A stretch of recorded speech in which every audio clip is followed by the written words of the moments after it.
Assalamualaikum warahmatullahi wabarakatuh. Kami dari kelompok 12 yang beranggotakan Huriatun Mukhlisah dan Nina Purwaningsi ingin menjelaskan tentang konsolidasi pada anak perusahaan yang dimiliki kurang dari kepemilikan penuh. Ketika anak perusahaan dimiliki kurang dari kepemilikan penuh, pendekatan umum yang digunakan untuk konsolidasi sama dengan konsolidasi pada anak perusahaan yang dimiliki penuh. Akan tetapi, prosedur konsolidasi harus dimodifikasi sedikit untuk mengakui kepemilikan non-pengendali. Perhitungan laba bersih dan saldo laba konsolidasi pun harus memasukkan kepemilikan non-pengendalian. Laba neto konsolidasi. PT Idaman memiliki 80% saham PT Amanah yang dibeli pada nilai bukunya selama tahun 2000 PT Amanah melaporkan laba bersih senilai 25 juta. Sementara PT Idaman melaporkan laba sebesar 100 juta rupiah. Dari hasil operasinya sendiri dan pendapatan dengan metode ekuitas sebesar 20 juta rupiah. Laba bersih konsolidasi untuk periode 2000X1 dihitung sebagai berikut. Ada dua cara untuk menghitung laba bersih konsolidasi. Yang pertama, pendekatan tambahan dengan menambahkan bagian induk atas laba bersih anak perusahaan dengan laba induk dari operasinya sendiri. Yang kedua, ada pendekatan residual dengan mengurangi beban kepemilikan non-pengendalian atas laba bersih anak perusahaan dari penjualan laba terpisah induk dengan laba bersih anak perusahaan. Nah, untuk pendekatan tambahan, itu ada laba operasi terpisah PT Idaman sebesar 100 juta, laba bersih PT Amanah 25 juta, proporsi kepemilikan PT Idaman 20 juta dari 25 juta dikali 80%, maka laba bersih konsolidasinya sebesar 120 juta. Untuk pendekatan residual ada laba bersih PT Idaman sebesar 120 juta dikurangi dengan pendapatan dari anak perusahaan sebesar 20 juta, maka diperoleh 100 juta dikurangi laba bersih PT Amanah 100 juta tadi ditambahkan dengan laba bersih PT Amanah sebesar 25 juta, maka diperoleh 125 juta rupiah. Dikurangi lagi laba kepemilikan non-pengendalian sebesar 5 juta dari 25 juta rupiah dikali 20%. 20% itu sisa dari kepemilikan PT Idaman. Maka laba bersih konsolidasinya sebesar 120 juta. Saldo laba konsolidasi. PT Idaman membeli 80% saham PT Amanah pada 1 Januari 2000X1 dan mencatat investasi menggunakan metode ekuitas. Laba bersih dan dividen yang diperoleh dan diumumkan PT Idaman dan PT Amanah selama 2 tahun setelah akuisisi sebagai berikut. Kalian bisa perhatikan di tabelnya. Maka saldo laba konsolidasi pada 31 Desember 2000X2 2 tahun setelah tanggal penggabungan dihitung sebagai berikut. Nah, saldo laba PT Idaman 31 Desember 2000X2 diperoleh dari tabel di atas sebesar 608 juta rupiah. Nah, ekuitas akrual dari PT Amanah sejak akuisisi itu sebesar 48 juta dari mana? Dari laba bersih tahun 2000X1 itu ada 25 juta pada PT Amanah ya. Itu ditambah dengan laba bersih 20X1 pada PT Amanah juga sebesar 35 juta rupiah. Maka hasilnya kan 60 juta rupiah dikalikan dengan 80%. Jadi hasilnya sebesar 48 juta rupiah dikurangi 608 juta tadi dikurangi dengan 48 juta, maka ketemu 560 juta itu sebagai saldo laba PT Idaman pada 31 Desember 20X1. Terus bagian PT Idaman atas laba bersih PT Amanah sejak akuisisi. Nah, itu sama dengan yang atas tadi ekuitas akrual, caranya 60 juta rupiah dikali 80%. Ketemunya 48 juta rupiah ditambahkan, maka ketemu saldo laba konsolidasi 31 Desember 2000X2. Ada 3 poin penting yang perlu diperhatikan.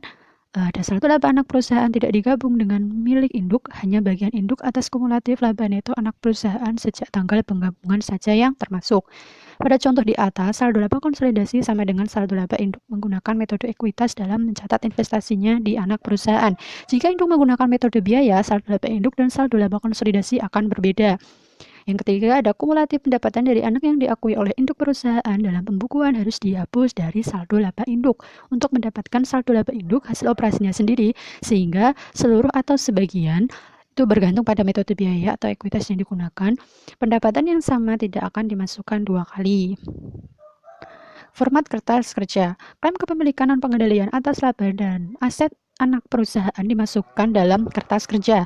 Klaim kepemilikan non-pengendalian atas laba dan aset anak perusahaan yang dihitung sebesar proporsi bagian kepemilikan non-pengendalian atas laba anak perusahaan dikurangkan di bagian paling bawah pada bagian laba rugi untuk memperoleh laba neto konsolidasi.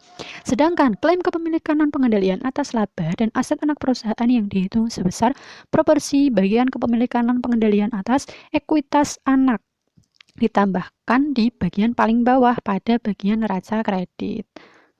Selanjutnya ada penyusunan neraca konsolidasi sesaat setelah akuisisi kepemilikan pengendali. Diasumsikan PT Induk membeli 80% saham biasa beredar dari PT Anak seharga 310 juta rupiah. Nah, kita lihat pada tabel biaya perolehan investasinya sebesar 310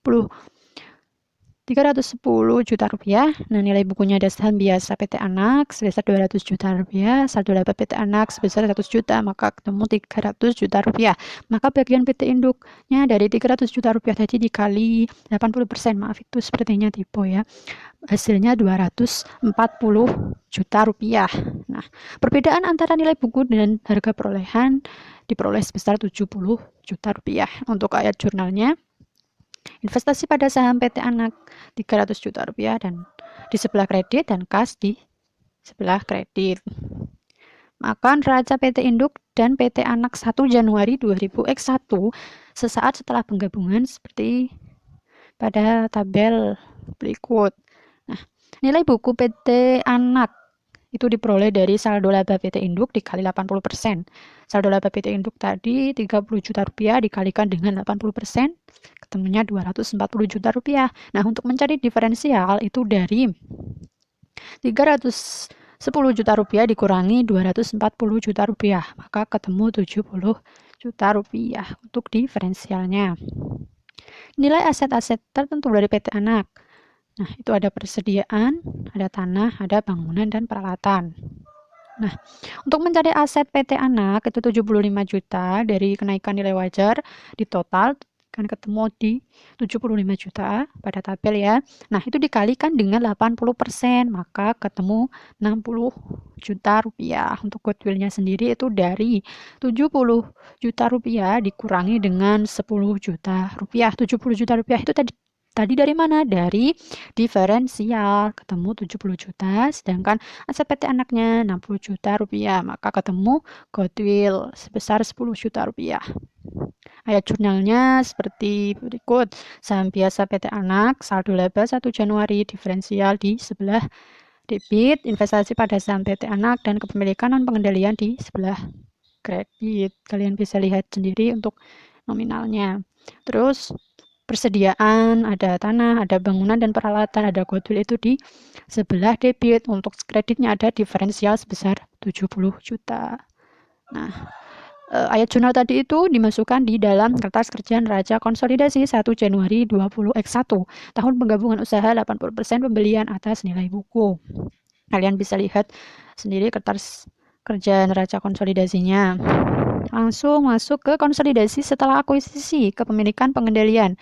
Nah, informasi laba dan dividen PT Induk dan PT Anak untuk tahun 2000X1 dan 2000X2.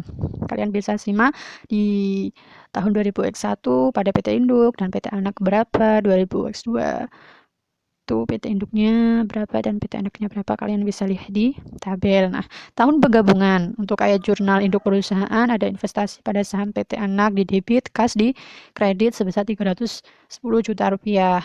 Terus pada tanggal 5 itu ada kas di debit, investasi pada saham PT Anak di kredit sebesar 24 juta rupiah. Terus investasi pada saham PT Anak di debit, sedangkan di kreditnya ada pendapatan dari anak perusahaan di kredit itu sebesar 40 juta rupiah. Nah, untuk menghapus bagian diferensiasi pembelian itu ada pendapatan dari anak perusahaan di debit, kreditnya ada investasi pada saham PT Anak sebesar 4 juta rupiah. Untuk pendapatan dari anak perusahaan, investasi pada saham PT Anak 4.800.000. Itu yang 4 juta dari mana? Kenapa sama jurnalnya? Nah, untuk yang 4 juta itu dari persediaan yang telah dijual. Nah, yang untuk 4,8 juta itu dari mengamortisasi diferensial yang terkait dengan bangunan dan peralatan. Tadi kan di atas sudah disebutkan untuk bangunan dan peralatan itu sebesar 48 juta. Kenapa di sini 4,8 juta? Karena dibagi 10 tahun seperti itu. Terus selanjutnya ada pendapatan dari anak perusahaan lagi di debit dan kreditnya itu ada investasi pada saham PT Anak sebesar 20 juta. Itu dari goodwill. Kenapa goodwill tadi di atas sebesar 10 juta? Kenapa di Setelah induk perusahaan membuat jurnal untuk mencatat pembelian saham pada PT Anak, selanjutnya induk perusahaan harus membuat jurnal untuk mengeliminasi akun investasi serta akun ekuitas pemegang saham PT Anak dan memunculkan kepemilikan non-pengendali. Jurnal yang pertama adalah untuk mengeliminasi pendapatan dari anak perusahaan. Jurnalnya dengan mendebit pendapatan dari anak perusahaan sebesar 29.200.000. Nominal ini bisa kita peroleh dari jurnal sebelumnya, yaitu dari pencatatan pendapatan metode ekuitas sebesar 50 juta dikali 80%, yaitu 40 juta, dikurangkan dengan penyesuaian laba atas diferensial yang terkait pada persediaan yang telah terjual sebesar 4 juta, pengamortisasian diferensial yang terkait pada bangunan dan peralatan sebesar 4.800.000, dan mengamortisasi diferensial yang terkait pada goodwill sebesar 2 juta, maka akan diperoleh nominal sebesar 29.200.000. Dan untuk akun yang dikredit ada dividen diumumkan sebesar 24 juta dan investasi pada saham PT Anak sebesar 5.200.000. Jurnal yang kedua adalah untuk mengeliminasi pendapatan dari anak perusahaan yang memunculkan pendapatan dari kepemilikan non-pengendali. Jurnalnya mendebit pendapatan dari kepemilikan non-pengendali sebesar 10 juta. Ini diperoleh dari laba neto PT Anak sebesar 50 juta dikalikan 20% dari kepemilikan pengendaliannya. Dan untuk akun yang dikredit adalah dividen diumumkan sebesar 6 juta dan investasi pada saham PT Anak sebesar 4 juta. Jurnal yang ketiga adalah untuk mengeliminasi saldo investasi awal.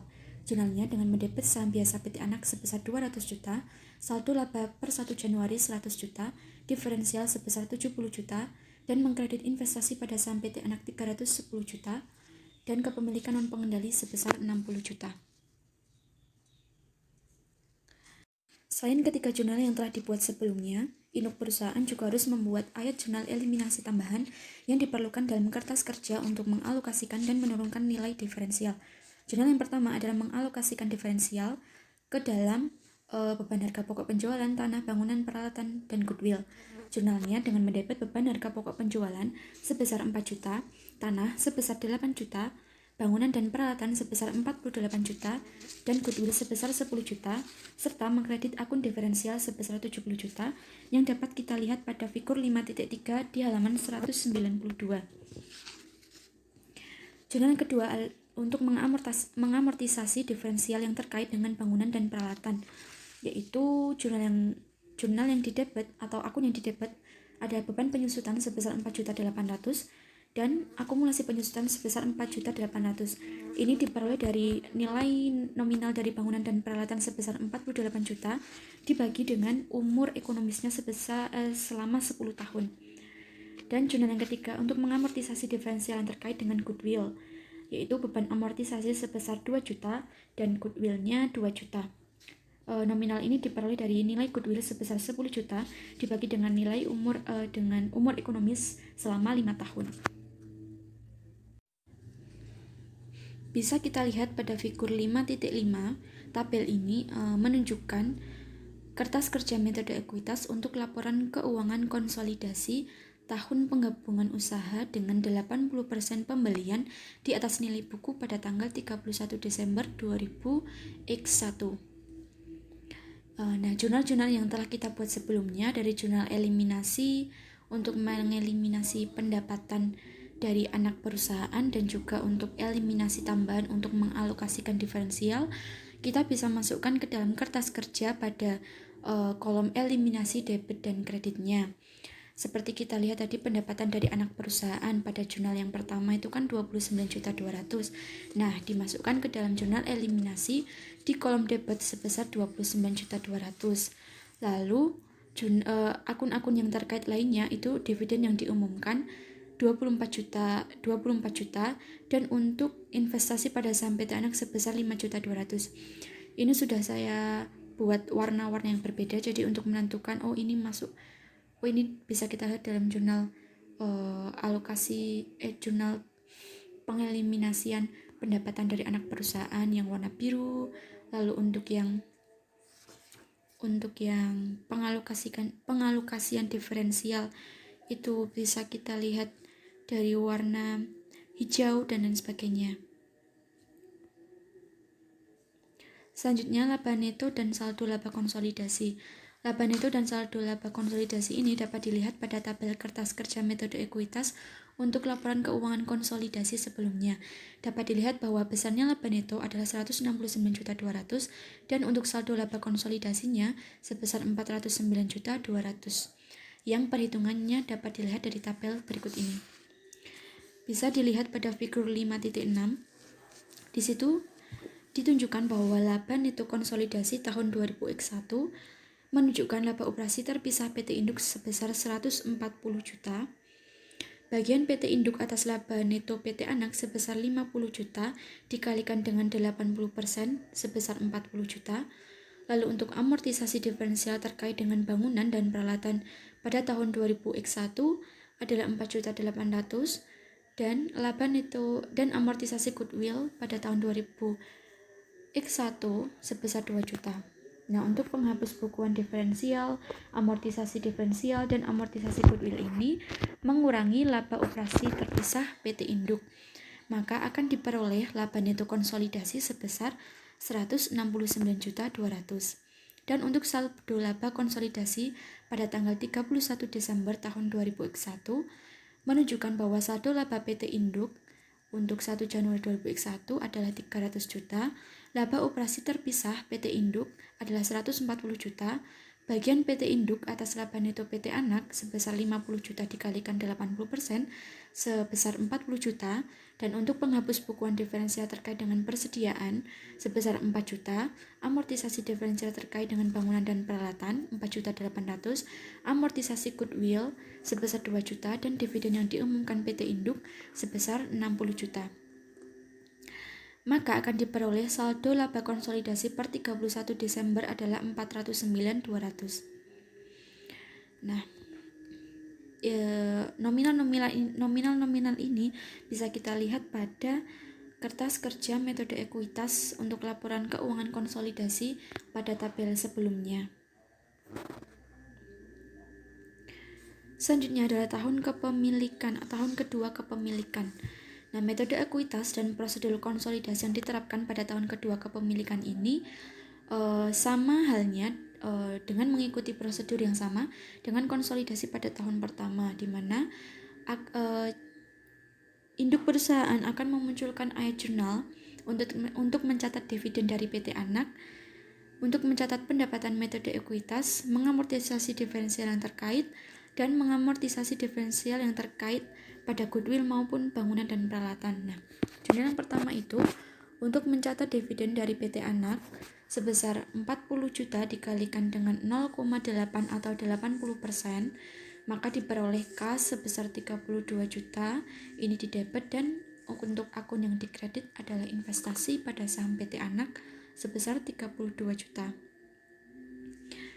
Untuk jurnal yang kedua, mencatat pendapatan metode ekuitas 75 juta dikalikan dengan 80%. Maka jurnalnya didebet investasi pada saham PT Anak sebesar 60 juta dan dikredit pendapatan dari anak perusahaan sebesar 60 juta. Jurnal yang ketiga mengamortisasi diferensial yang terkait pada bangunan dan peralatan. Jurnalnya dengan mendebet pendapatan dari anak perusahaan sebesar 4.800 dan mengkredit investasi pada saham PT Anak sebesar 4.800. Dan jurnal yang terakhir adalah untuk mengamortisasi diferensial yang terkait pada goodwill, yaitu dengan mendebet pendapatan dari anak perusahaan sebesar 2 juta dan mengkredit investasi pada saham PT Anak sebesar 2 juta. Berikut merupakan tabel perubahan akun investasi induk perusahaan tahun 2000 X1 dan 2000 X2. Bisa kita lihat pada figur-figur sebelumnya bahwa ditunjukkan bahwa pada tahun 2000 X1 saldo awal tahunnya adalah 310 juta. Lalu ada pendapatan dari anak perusahaan bagian atas laba tadi sebesar 40 juta, penghapus bukuan diferensial sebesar 4 juta, amortisasi diferensialnya juga sebesar 4.800.000 dan amortisasi goodwill sebesar 2 juta. Nah, penghapus bukuan, amortisasi diferensial terkait bangunan dan peralatan, amortisasi goodwill ini mengurangi bagian atas laba neto anak perusahaan, sehingga akan diperoleh tambahan untuk saldo awal tahunnya sebesar 29.200.000 dan dikurangi dengan dividen yang diterima dari anak perusahaan tadi sebesar 24 juta, maka diperoleh saldo akhir tahunnya sebesar 315.200.000 rupiah. Nah, untuk yang tahun 2000X2 pada saldo awal tahun kita memakai saldo akhir tahun 2000X1 sebesar 315.200.000 yang ada pendapatan dari anak perusahaan sebesar 60 juta, yaitu nominal ini diperoleh dari 75 juta dikalikan dengan 80% tadi pada jurnal sebelumnya. Dan ada jurnal yang memunculkan amortisasi diferensial terkait dengan bangunan dan peralatan sebesar 4.800.000 dan amortisasi goodwill sebesar 2 juta.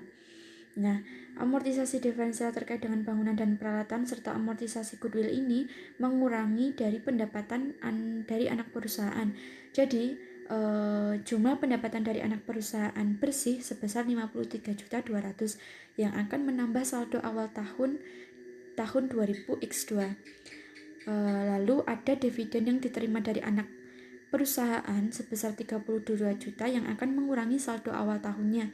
Jadi diperoleh saldo akhir tahun 2000X2 sebesar 336.400.000. Nah, selain jurnal-jurnal yang sebelumnya sudah dibuat, induk perusahaan juga harus membuat jurnal eliminasi pada akhir tahun 2000X2 yang sama dengan tahun 2000X1. Nah, jurnal-jurnal ini atau nominal-nominal ini yang nantinya akan dimasukkan ke dalam kertas kerja metode ekuitas untuk laporan keuangan konsolidasi pada tahun kedua penggabungan usaha. Nah, jurnal yang pertama itu jurnal untuk mengeliminasi atau untuk menghapus pendapatan PT Induk dari PT Anak dan bagian PT Induk atas dividen PT Anak pada tahun 2000X2. Jurnalnya dengan mendapat pendapatan dari anak perusahaan sebesar 53.200.000, mengkredit dividen diumumkan sebesar 32 juta dan mengkredit investasi pada saham PT Anak sebesar 21.200.000. Jurnal yang kedua untuk mengalokasikan laba ke kepemilikan non-pengendali. Jurnalnya dengan mendapat pendapatan untuk kepemilikan non-minoritas atau non-pengendali sebesar 15 juta dan mengkredit dividen diumumkan 8 juta, mengkredit kepemilikan non-pengendali sebesar 7 juta. Jurnal yang ketiga untuk mengeliminasi saldo investasi awal dengan mendapat saham biasa PT Anak 200 juta dan saldo laba 1 Januari sebesar 120 juta dan mengkredit diferensial sebesar 59.200.000, investasi pada saham PT Anak sebesar 315.200.000 dan kepemilikan non-pengendali sebesar 64 juta. Jurnal yang keempat memunculkan saldo awal diferensial. Land atau tanah sebesar 80 juta, gedung dan peralatan sebesar 48 juta, memunculkan goodwill sebesar 80 juta, dan mengkredit diferensial sebesar 59.200.000, serta akumulasi penyusutan sebesar 4.800.000. Yang nominal-nominal ini dicari sama seperti mencari pada nominal-nominal tahun sebelumnya. Selain jurnal keempat tadi, ada juga jurnal untuk mengamortisasi diferensial yang terkait dengan bangunan dan peralatan, yaitu untuk mencatat beban penyusutan sebesar 4.800.000 dan akumulasi penyusutan sebesar 4.800.000, serta jurnal yang terakhir untuk mengamortisasi diferensial yang terkait dengan goodwill, yaitu dengan mendapat beban amortisasi sebesar 2 juta dan mengkredit goodwill sebesar 2 juta. Berikut ini merupakan tabel kertas kerja metode ekuitas untuk laporan keuangan konsolidasi tahun kedua penggabungan usaha dengan 80% pembelian di atas nilai buku pada tanggal 31 Desember tahun 2000X2, di mana pada kolom eliminasi untuk jurnal-jurnal yang telah kita buat sebelumnya kita masukkan ke dalam kolom eliminasi, disesuaikan maupun baik debit maupun kreditnya. Sebagai contoh untuk jurnal yang pertama tadi kita buat untuk mengeliminasi pendapatan dari anak perusahaan, yaitu dengan mendebit pendapatan dari anak perusahaan sebesar 53.200.000, teman-teman tolong dilihat yang berlist biru ya, yang berwarna biru. 53.200.000, mohon maaf ini ada kesalahan, jadi nolnya itu kelebihan 3. Nah, jadi jurnalnya itu di debit pendapatan dari anak perusahaan sebesar 53.200.000, lalu untuk bagian kreditnya itu ada dividen diumumkan sebesar 32 juta, dan untuk yang terakhir ada investasi pada investasi pada saham PT Anak, mohon maaf ini juga kelebihan 3 nolnya ya, 21.200.000. Untuk lebih jelasnya teman-teman bisa lihat di figur 5.7 di halaman 200 ya. Jadi di bawah itu ada keterangannya. Kalau di sini kan saya bikin warna, tapi kalau yang di buku itu ada penomorannya dan penjelasannya ada di bawah. Jadi untuk yang nomor 20 itu, atau kalau di sini yang berwarna biru itu untuk mengeliminasi pendapatan dari anak perusahaan. Lalu untuk yang nomor 21 itu untuk mengalokasikan pendapatan untuk kepemilikan non pengendali, dan seterusnya. Sekian presentasi dari kami, mohon maaf apabila ada kesalahan. Jika ada pertanyaan silahkan didiskusikan di Telegram. Terima kasih. Wassalamualaikum warahmatullahi wabarakatuh.